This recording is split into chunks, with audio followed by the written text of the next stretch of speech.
त्यावेळेस आम्हाला एक वचन मी माझ्याद्वारे परमेश्वर बोलत असेल, देवाच्या सेवकाद्वारे परमेश्वर बोलतो, बऱ्याचशा लोकांद्वारे परमेश्वर बोलतो. पण परमेश्वर बोलत असताना आमचा विश्वास त्या अभिवचनावर नसतो आणि अभिवचनावरती विश्वास न ठेवल्यामुळे आशीर्वाद आम्हाला भेटत नाही. अब्राहम जर असं म्हटलं असतं तर मला माहिती नाही कोणता देव मला बोलला, कारण की देव काय असा अवतार घेऊन बोलला नाही, त्याला स्पिरिटमध्ये बोलला, आत्म्यामध्ये बोलला. आत्म्यामध्ये त्याला वाणी आली आणि त्याला म्हटलं आपल्या आईबापाचं घर सोड आणि मी जाचवल त्या देशात जाईल. आता जो दिसतच नाही देव, त्याची वाणी आली आणि त्याने सांगितलं देश सोडून जा, घर सोडून जा. आम्ही गेलो असतो का?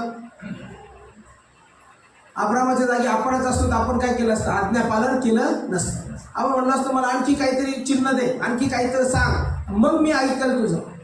त्याने एकच वाणी ऐकली आणि त्याने आईबापाचं घर सोडलं. परमेश्वर ज्या राष्ट्रात त्याला नेत आहे त्या राष्ट्रामध्ये जायला तो तयार झाला.